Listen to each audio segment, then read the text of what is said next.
In the name of God, the compassionate, the merciful, I am very grateful to God for giving us this blessing to meet in His name, and very also much appreciative of the presentation by the bishop. It was very interesting, and many times I felt it is literally, what we also think and believe. So, what I'm trying to share is something about my involvement in the work for unity, very brief, and then some reflections. As I said in the introduction in the morning, I have studied other philosophies and religions as part of my seminary and university education. But I was not satisfied with knowing about other religions and traditions just through the books or through your professors, even if they are very good professors, but if they don't believe in the same faith, it's very difficult that they can explain. One of the sad things that we have today in some parts of the world is that there are people who teach religious education and they don't believe in God. I don't know how can they do this. So someone who was doing a postgraduate certificate of education in the UK for religious education, he said most of people in our group are not believers. And I don't know why they want to teach religion. So anyway, even if you have faith, but you want to teach another faith, it's very difficult to do justice, because unless you have lived that faith and been experiencing that, it's very difficult to understand, even if you do your best. So I very much try to understand Christianity and Judaism to the extent that I spent lots of time on that. Actually, maybe I have spent more time on this than my, academic, subjects. So it has started with some contacts in university, but then, as I said, our first serious encounter was with Focolare in the UK. And I remember that when I was sitting in that day meeting, next to me was a priest, a Benedictine priest, Father Jonathan Cotton from UK. Right now he's for 1 year in Lopiano. So this is the first time in my life I am sitting next to a priest and also a monk. But thanks to God, I didn't feel, bad, or I didn't feel, strange. I felt I'm sitting next to my colleague. I'm a seminarian, and he's a priest who has been to seminary. So I asked Father Jonathan, can you help me visit a Christian seminary? This is about 1997. And he suggested we can visit Ampleforth Abbey, which is not seminary, but the largest monastic community in the UK. And they have formation of the monks. So it's not exactly seminary, but something like that. So I welcomed immediately, and we said, let's plan a visit. So both of us went there, and we were there for 2 days and 1 night. And I very much loved the spirituality of the monastery. And again, I thank God for that, because this is the first time I go to a monastery. And as a Muslim, I could have 2 different reactions. I could feel very negative towards, prayer of another community and feel, these people didn't get it right. The way to pray is just our way of praying. But I could have another approach, and thanks to God I had the other approach, that I felt we are doing the same thing, just in different ways. And for me, their way was also very beautiful. So I didn't just accept it, I loved it. To the extent that in some of the visits, I took a recording of their Gregorian chant. And when I went back to Iran, I was driving in the cities of Qom, holy city of Qom, the place of largest Shia seminaries, but on the streets I was sometimes praying, listening to their prayer, sometimes listening to Quran, because I think we are both trying to praise the same God. So I developed friendship with Benedictine monks, and Abbot Timothy Wright, he passed away a few years ago. He was the abbot, and he told me, you are welcome to come. You can come with your family, spend time with us. So sometimes we spend 2 days, sometimes 1 week in the monastery. And my wife also decided to change the topic of dissertation from more academic into more religious. So she worked on loving Christianity and Islam. And so we are using library of the monastic community, discussing with the monks. So our relation with the Benedictines continued. Our relation with Focolare expanded to different countries. In 1999, for the first time, we visited Rome. We were at the Convention of Focolare for Muslim Friends, 1999. Also, Vatican had organized some programs for the new millennium, so we attended some programs in Vatican. We stayed in Lopiano for the first time, so our group, we were more than 300 Muslims. So we had a day visit of Lopiano, but we requested we stay longer. So my family, we stayed 2-3 nights in Lopiano. Because I had some feeling that I love Lopiano before visiting Lopiano. So 2000 again I went back to Italy because I wanted to know more. So one of my friend Dimitri, maybe you know Dimitri Bregant, so he was at that time in Rome before he was in the UK. So he helped me to go to different places in Rome. We went together to Assisi. So the first time I went to Assisi was 2000. And I felt very much at peace in Assisi. And every corner, we were going, he was saying, for example, this is a convent, this is, monastery. And I could just feel that how much these individuals, these souls who were there and dedicated, their lives to God. I don't know them. I don't know even the name of their orders, but I could feel this is a sacred place because there are souls that have dedicated themselves to God. And then 2002, again, we went back to Rome. So I met Chiara first in 1999 and then 2002. And in 2004, when she came for the last time to the UK, and I was invited to speak. So I went from Iran to London, and I spoke as a Muslim guest. And then our relation with Focolare continued, with Benedictines continued. Then we had a relation with other groups of Catholics, like for example, in Germany, in Austria, in other countries, with Mennonites, Anabaptist, one of the Anabaptist groups, in US, in Canada, with Anglican Church, with some other Protestant churches. So almost any opportunity which was there to explore more about Christianity, I think I tried to grab the opportunity and not to let it be, missed.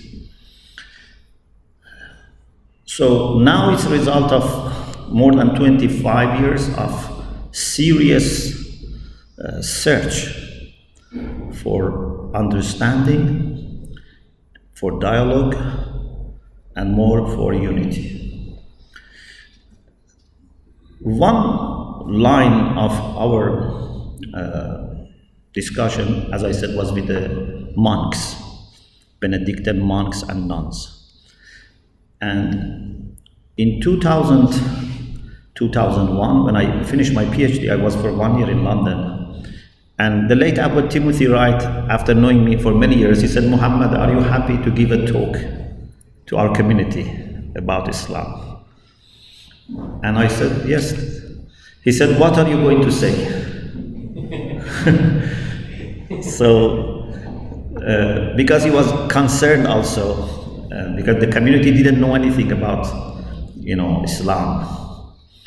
And so I just had a quick thinking and said, I can give introduction to Islam, and then talk about Islamic spirituality, and then end with some practical instructions given by Muslim mystics. I thought this would be relevant to the monks. And he said, "Why you don't give 3 talks?" He liked it. So I said, "No problem." So I gave 3 talks to the monks, and they were very happy, and they said, "This is in the rule of Saint Benedict, this is in the rule of Saint Benedict." So I had not read the rule of Saint Benedict, but we have common roots and origins. And then in 2001, when I was going back to Iran, I invited one of the young monks who had PhD in theology to visit us in Qom. So this is the first time I'm inviting Christians to Qom.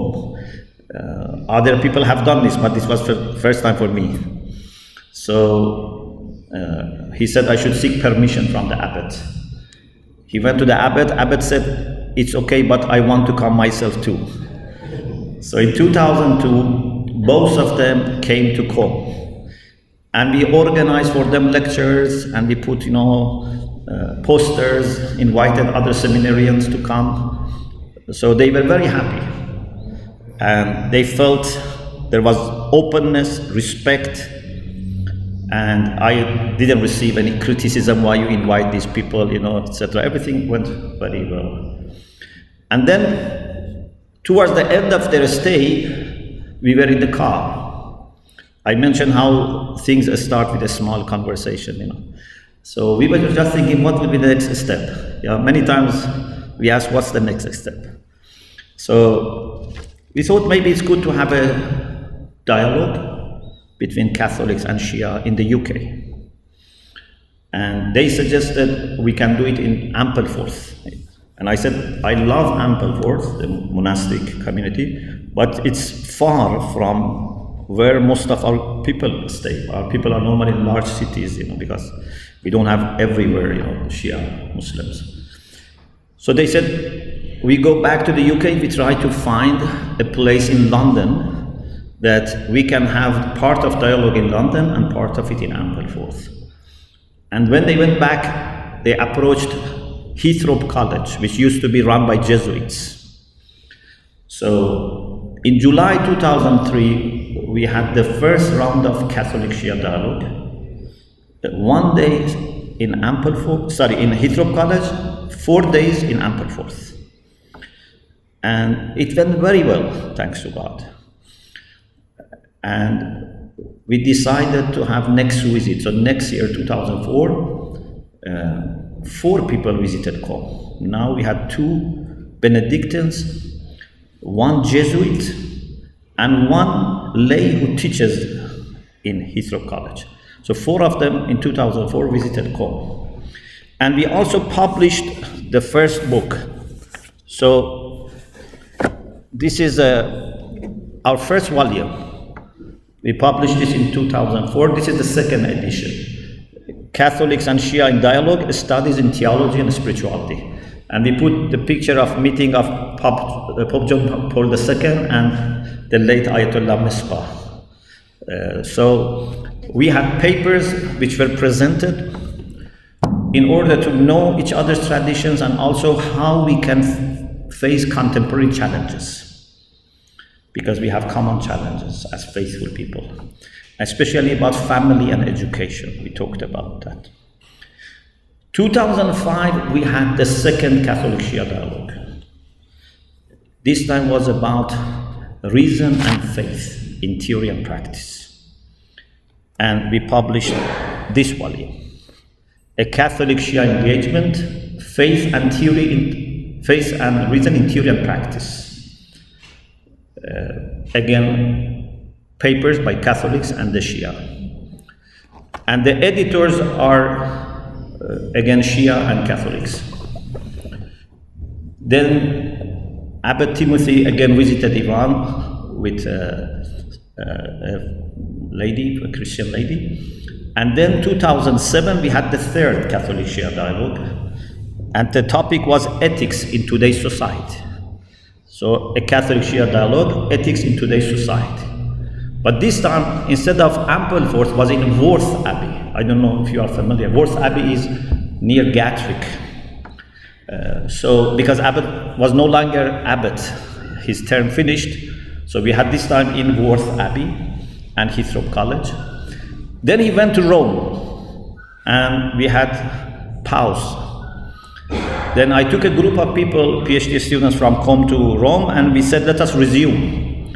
And from round 4, monastic interreligious dialogue was involved.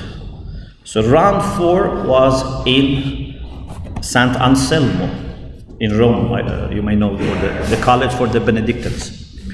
And we published this, volume 4, but this is the first of monastic Muslim publication.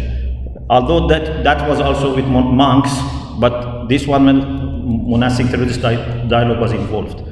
So it is called Monastic and Shia Spirituality in Dialogue. Then round 5 was in Qom, and it was about friendship. And we published this one, Creating Communities of Friendship. Creating Communities of Friendship. Then the next round was in Assisi. And our topic was towards a global Abrahamic community. So we were thinking of how we can go back to Abrahamic community. So we published 6 volumes, but dialogue continued, although we didn't publish after that.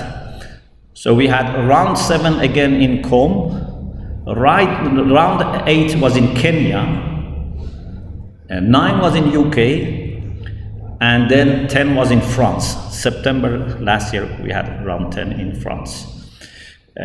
So this is one of the lines, but we have also had publications with the Mennonites and with the Protestant church. So I don't know how many, must be more than 100, visits and trips, we have had in different places. Plus, I come from a very kind of conservative training. Although I have studied Western philosophy, but also my teachers and places that I have studied have reputation of not being liberal or not being, compromising. So I am very much rooted in my tradition, because I think if you are not well rooted in your tradition, then you always feel insecure. And when you feel insecure, you close. When you are confident, you open. I am confident about myself and about my students, my friends. So I have no hesitation in sending my students, to Christians, or in myself going, inviting. No worries, because I know that we are well trained. We know what we say. We know what does it mean. What are the implications? But thanks to God, it all helped us to open, helped us to see beauty in others, not become harsh and close-minded or narrow-minded. So tonight I will mention something more about our experience with Focolare and Sophia and Wings of Unity. Just I thought maybe I start with a little bit introduction so that you know what I am sharing is not based on just sitting in a library and doing research. I have done that, but it's also based on my life experience. And I have spent, thousands of hours talking, listening, praying together. So it's part of my, very being. So I think in every cell of my body, what I'm saying is present. So it's not coming, just from my mind. My understanding is that our God is the same. It may look very obvious to us, but unfortunately there are people who don't think the same. There are Muslims, Christians, who say our God is different. They say God of Islam is different, or God of Christianity is different. I have seen Muslims who think like that, and I have seen Christians who think like that. In one Muslim country, they took Christians to the court. Why they use Allah? They said you should not use Allah. Allah is to be used by Muslims only. Doesn't make sense, but this is so serious for them that they take people to court. Not knowing that for 14 centuries Arab Christians, say Allah. I don't know what they used to say before Islam, but certainly 14th century Arab Christians, if you read the Bible in Arabic, it says Allah. And we Muslims, if we want to speak English, we say God. If we want to speak Farsi, we say Khuda. In Arabic, we say Allah. But we have the same God. In very simple way, I think in a minute, we can show that our God is the same. How? I say, God for me is the one who created the world, including me. Who is God for you? It's the same. Very simple. We have the same God. Maybe we have different understandings of God. Of course, we agree that God is the creator of the world. We agree that everything good comes from God. We agree that God is one. But there are different understandings, even among people of the same tradition. What theologians understand from different schools, what philosophers understand, what mystics understand, even within Islam or within Christianity, are not exactly the same. Yeah? We have different understanding, but we should not think we are talking about different reality. We are talking about the same God. The second point is that God has different qualities. And in Abrahamic traditions, we agree on qualities of God for the most part, almost for all. God is one, God is all knowledgeable, God is all powerful, God is omnipresent, God is love, God is kind, God is forgiving, God is generous. So we share the same attributes. Maybe in some traditions they put more focus on some of these qualities, and some maybe put more focus on other qualities, but the qualities are the same.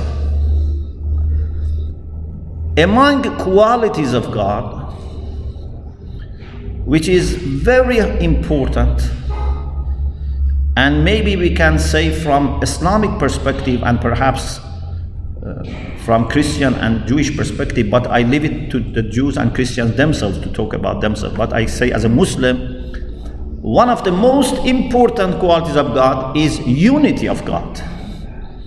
We cannot separate God from unity, because the only way we can think of God is as one God. If we lose that understanding, we cannot understand God. So unity of God is very central, to the extent that in the Quran focus on the unity of God is more than existence of God. Existence of God in the Quran is taken as something obvious. There are some arguments, but very little.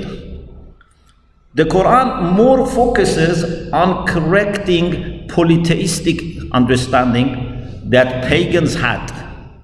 And we also suffer from this throughout the history. Pagans, they knew the Creator is one. The Quran says, لَإِن سَأَلْتَهُمْ مَنْ خَلَقَ السَّمَاوَاتِ وَالْأَرْضِ لَيَقُولُنَّ اللَّهِ. If you ask them, who created the skies and the earth, they would say God, the one. But then they used to worship idols as well. And they had this idea that these idols can help them to get closer to God the Creator. So they had polytheistic understanding. But the Quran tells us, don't think only idol worshippers suffer from polytheism. You Muslims and other believers in God may also suffer some subtle forms of polytheism. The Quran says, "En yu'minu aktharuhum billah illa wa hum mushrikun." Most of believers suffer from some kind of polytheism. For example, if I am jealous, this is a sign of polytheism. How can you believe in one God who is the provider of everything and in His wisdom and you feel jealous? Or if I am selfish, if I am greedy, if I am unkind, if I am unjust, any problem that I have in my heart is because I am not turning myself to God. So there are people who worship idols very clearly and visibly, but there are many believers in God who also somehow worship their own ego. And to serve their ego, then worship money, or fame, or position, power, etc. This is also hidden polytheism. Quran says, أَفَرَأَيْتَ مَنِ اتَّخَذَ إِلَهَهُ هَوَى. Have you seen the one who has taken as his Lord his own whims and lower desires? So I may be praying 5 times every day, I may be fasting, but in my heart I may still suffer polytheism. I'm not fully dedicated to God. Abraham for us is a great role model because he was someone who was wholeheartedly a believer in one God. Because Abraham says, "Inna salati wa nusuki wa mahyaya wa mamati lillahi rabbil alamin." He says, my prayer, my rituals, my life and my death are for God. I cannot say that. It's a challenge, that I have to work hard. I hope a day comes that I can say what Abraham said, that my life and death, everything is for God. God can tell me, whether I pass that or not. It's very difficult thing. That the reason for your life and the reason for your death is God. Abraham achieved that. And we want to follow the path of Abraham. So he is the champion, he's the role model. And even Abraham himself was very concerned. Because, no great person would say, I am great. I am a real friend of God. So Abraham was very humble. And therefore, he was praying hard to God that give me pure heart.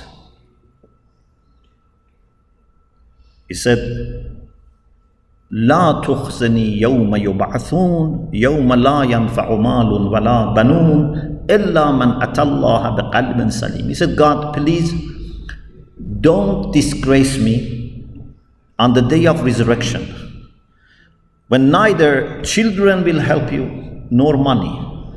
The only thing that can help you is when you meet God with pure heart.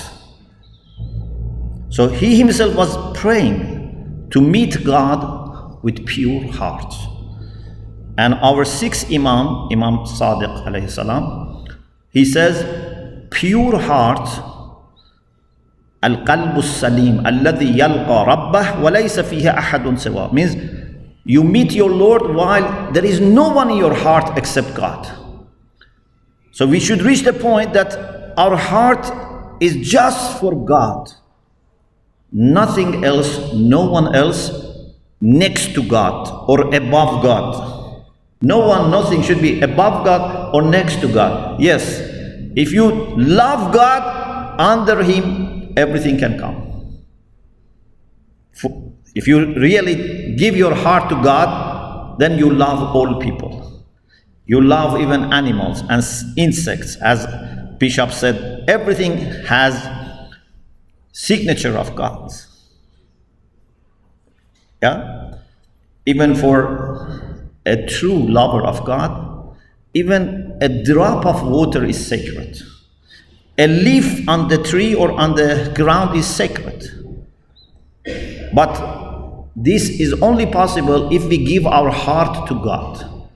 Then you become godly. So, this is the beauty of properly understanding and implementing monotheism. That you dedicate your life to God and then you become a godly person. If you don't do this, then instead of we become godly, we make God like a human being who has all moral problems. The first time this idea came to my mind was in Castel Gandolfo. We had a group of PhD students with me who visited Castel Gandolfo. This was maybe 2011 or 10, 11. And this idea came to my mind that you can have two types of love for God. We religious people have one of these two. Sometimes we love God in the way that we want to possess God. I love my car. I love my house. I love my family and children. I love God. Okay? For me, God is as an object that I love because it helps me. It's my God. If you say, I love the same God, I say no. I should give you permission. It's my God. You cannot use my car without my permission. You cannot worship my God without my permission. Even day and night you worship, I say no, you are not worshiping God. Why? Because God is mine. This is possessive. This is very dangerous. Because when you possess God, then this God becomes a tribal God, a sectarian God, a nationalist God. A God which belongs to a tribe doesn't have that much interest in other tribes. The God of this tribe says, you should serve this tribe, even if it's going to harm others, no problem. In the name of God, but means in the name of God of this tribe, you can destroy others. In the name of God of this sect or this religion, you can destroy others and feel very happy and say, no, God, please reward me. I have killed them, destroyed your enemies. But this is not really for God. This is me projecting my ego into God. It's very dangerous. Because as a human being, Normally, there is a limit in what you can do as a bad thing. But if you think you have legitimacy from religion, you can even become more, brutal. Because you think you are doing for the sake of God, and your community members, clap for you. In the course of history, we see how much religious people have caused harm, and they thought this is what they do for the sake of God. I'm not saying everything was like that, but I'm saying there have been many cases like that. Why? Because we have turned God into personal or sectarian or tribal God. This is very dangerous. There is another way of loving God. And that is, instead of you possessing God, God possesses you. Instead of you bringing God down, God raises you high. You are part of a tribe, but when you are possessed by God, you are no longer look at things from a tribal perspective or from a sectarian perspective or nationalist perspective. You can look at things from God's eyes. This is the proper love. You are happy to give away what is dear to you because of God to other people. Yeah? I'm happy to sacrifice because of God, even my own interests, because I see them as children of God. But if God is possessed by me, why I should sacrifice for others? Others, don't belong to me. They don't belong to my Lord. So, if unity of God is properly understood, it would make you possessed by God. And you try to look at everything from God's eyes. You would see that everyone is a child of God. And you just want to serve them. You want to make them happy. Because this is what your Lord wants. Sometimes I use this example. I say, imagine you have your father, mother, and siblings. You have your uncle, aunt, and their children, and another uncle or aunt and their children. So there are 3-4 families with the same grandfather and grandmother. Okay? So, for you, your immediate family is father, mother, and siblings. Your uncle and aunt and cousins are related to you. You love them, hopefully, but it's another family. Yeah, it's not the same family, it's another family. Although we respect, that we are related to the same grandfather and mother, but it's another family. There's a partition here. Our family, my uncle's family, my aunt's family. Okay? But for your grandfather, these are not 3 families. It's one big family. He can see there are differences. Maybe one child is more, virtuous than another, for example, is more helpful than another. He can see the differences. But it's all one family.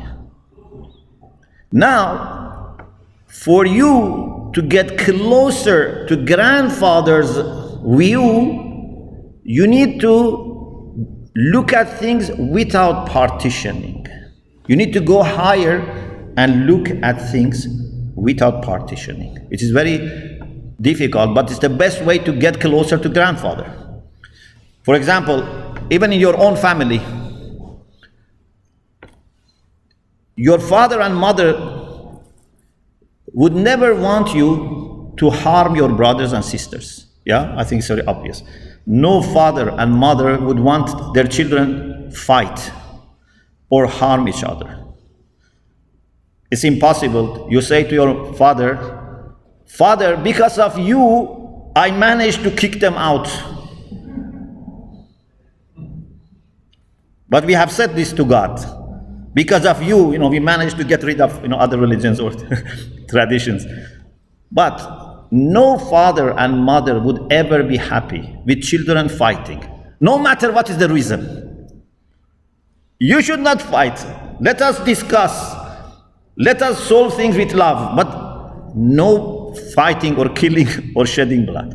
So, the first expectation of father and mother is, you must not fight, you must not wish bad for, even in your heart, if you wish bad for brothers and sisters and you are just afraid of doing anything, but you wish bad for them, and father and mother know this, they are not happy. Why you wish bad for your brother and sister? You must wish well for them. Okay? The second expectation is, they say, if you are, for example, older, or if you are richer, or you are more, established, help them. Yeah?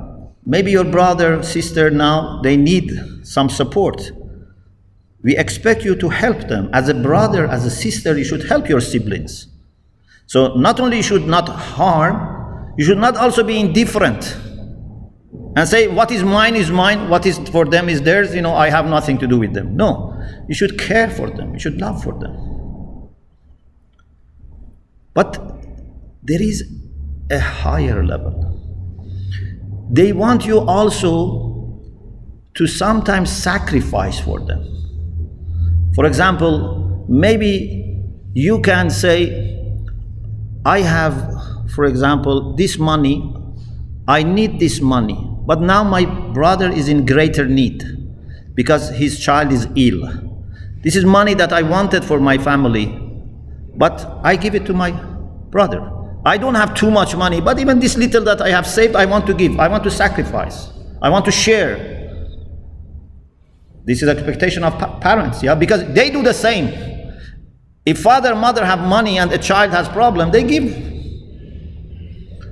But the highest position is when you can look at your brothers and sisters as a second father. You say, for example, my father has passed away. I have to be father of this family. I am their brother, or I am their sister, but I want to be mother of this family in the absence of my mother. That's the best relation you can have with your parent. If you can look at siblings not as even loving sibling, as a father or as a mother. There are people that, for example, they do everything so that their siblings are established, and then they look after themselves because they want to make sure that whatever father and mother were going to do, they do it. So the best relation we can have with God is if we try to first look at everything from God's eyes and then help people in the way that God wants to help them. You may say God doesn't need our help, but this is not true. God doesn't have any need, but when it comes to implementing His plans in this world, He needs our help. Because He has unlimited treasures, but He needs channels.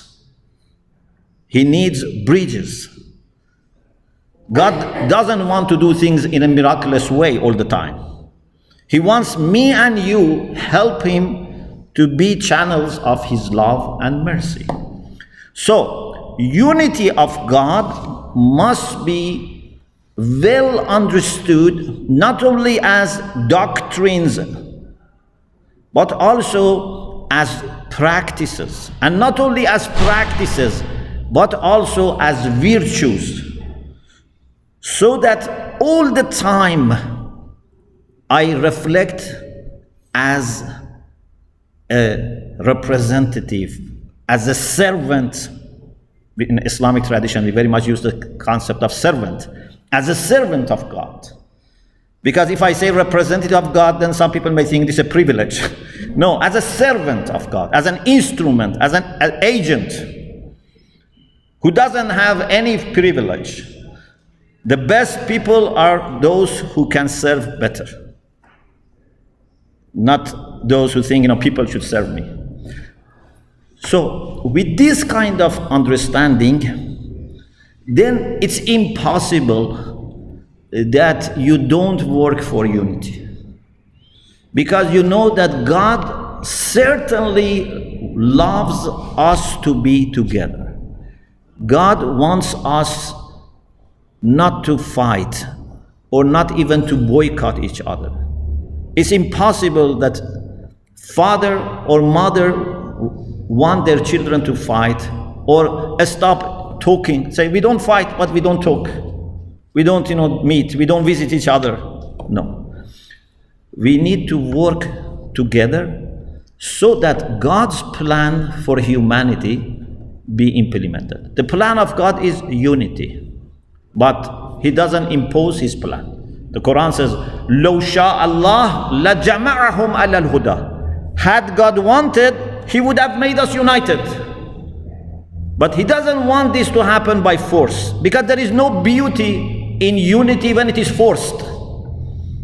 If they force us, if they put guns upon our head, that Muslims and Christians and Jews, get united. With guns, you cannot establish unity. Unity should come from heart. So God has planned, but He doesn't force. He said, this is my plan. I have given you all the guidance that you need. Now is your time. So we should work for unity. Hopefully, we can talk more about this when we talk about wings of unity. I thank you very much for your kind attention, and I pray to God that God makes us more and more aware of His presence and His love, and make us His agents for spreading this love that He has to other people. Let us be mirrors of love of God for everyone. Thank you.